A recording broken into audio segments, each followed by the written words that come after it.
Hello, my name is Carole. Welcome to my sewing room.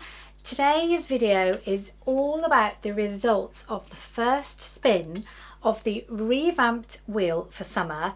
So it's the fabric and pattern wheel of fate. I have made up the first garment and I can't wait to show you and give you a little bit of a pattern review. So I will explain what this fabric wheel is. If you've never popped by my channel before and don't know what I'm talking about, this wheel is determining what I'm going to sew next. I've done it just with fabric before. This time I made it pattern and fabric. So I spin once for the pattern and I spinned the second time for the fabric. I love doing this. I absolutely love doing this because it takes all the decisions away from me. And you know how we can spend a long time deliberating a certain pattern to go with some fabric and will it work, will it won't? If it doesn't work, it's the wheel's fault now. So first pattern it brought up was Simplicity 8949. I bought it a year ago, haven't made it up. And it was this lovely blue challis, viscose challis, and I remembered I actually bought it in Mallorca, the island of Mallorca last year, so I'm really glad to be using it up. So how did I get on? Right, I will drag the mannequin over for you, which I can't remember the name of, and I'll show you how I got on. Here is the finished garment. It's very pretty. I do like it now, but it wasn't without its challenges.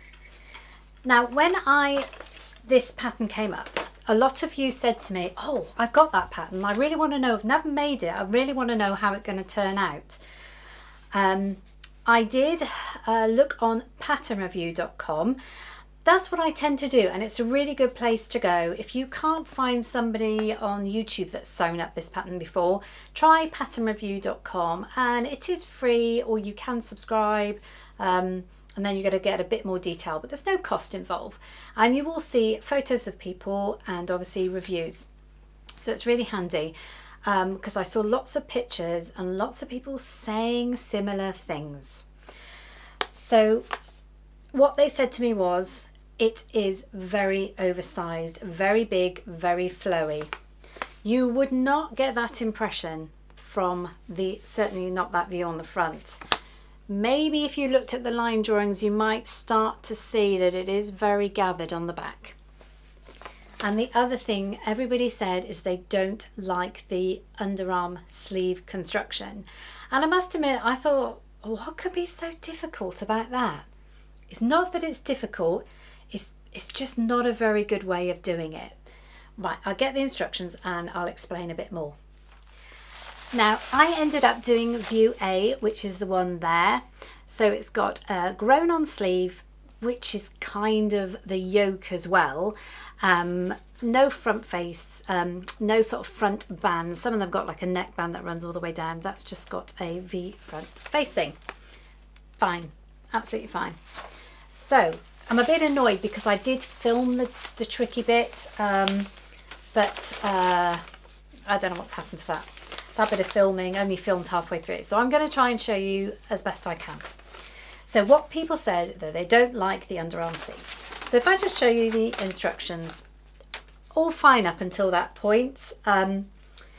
Something I do, and I have said this before, is if a pattern has multiple views, if I know what I'm doing view A, I will go through and circle in a heat erasable pen all these steps, and then I put a line through when I know I've done them.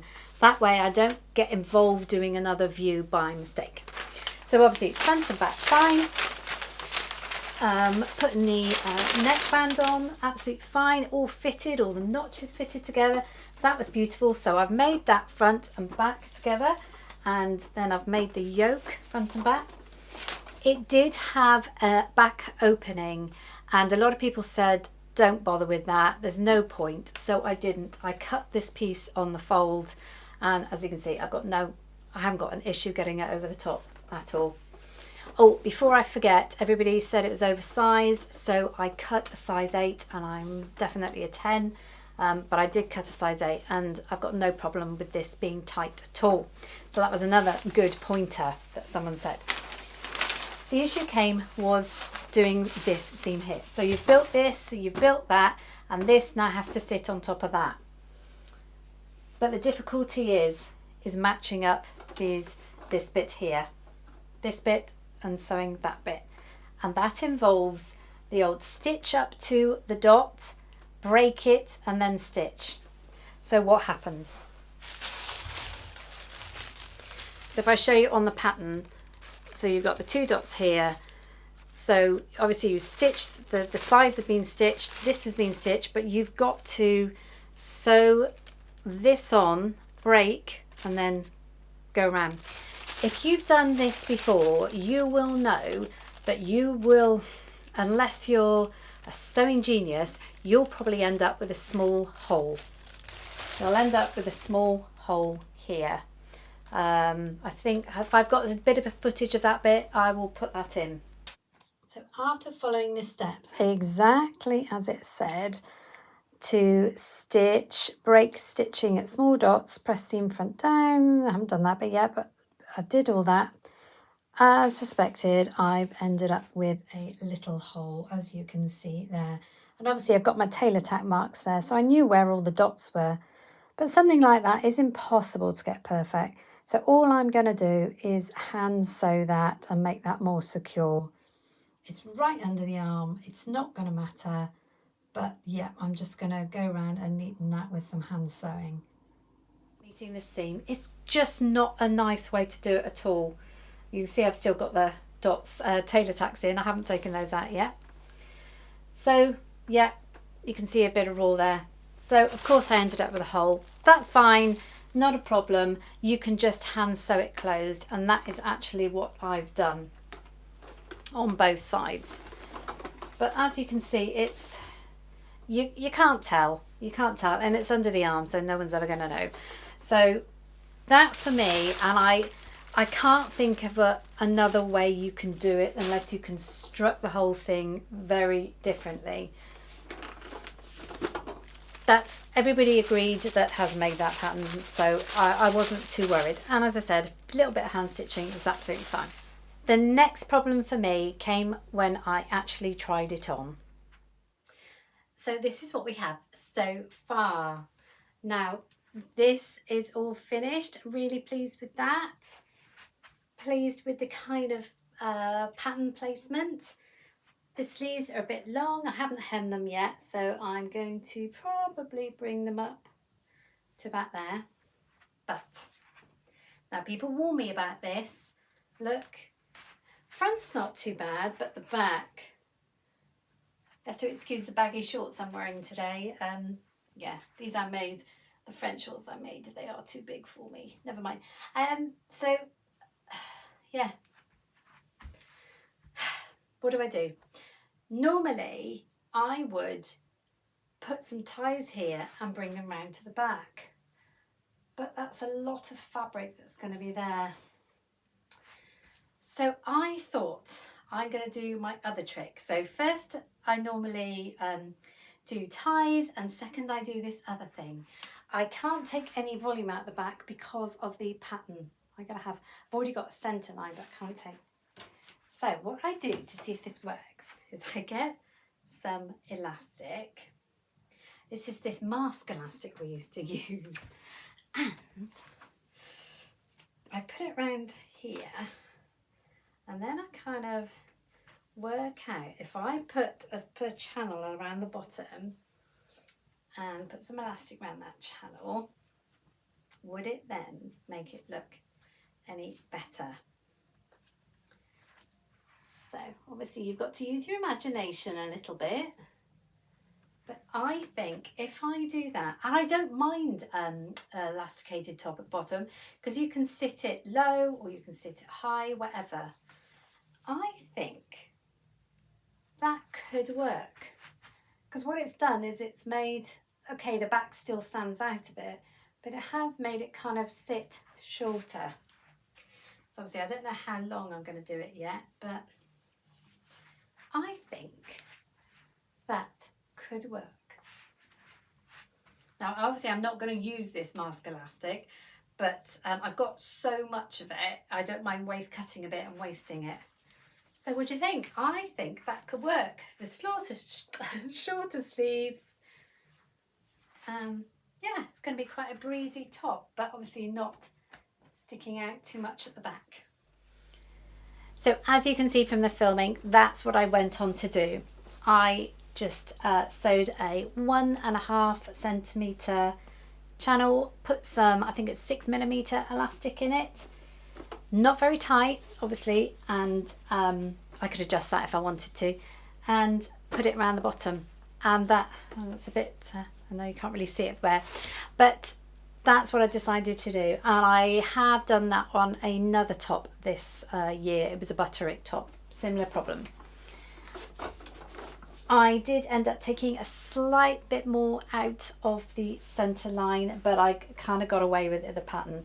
What I didn't want to do is take some more off, because it's a gathered back, so it is meant to be breezy, shall I put it.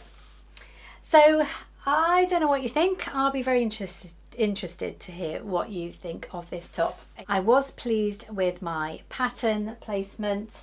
I kind of got the same kind of neckline there and the central panel. One of you did wonder if it was a border print. It wasn't a border print, but it had 3 very distinct big patterns down the fabric. So I tried to make sure that was central there, and obviously kind of central on the back and the 2 either side. So I did try my best. So that pattern. Big question is, a lot of you have got it and have been waiting for me to make it. Would I recommend it?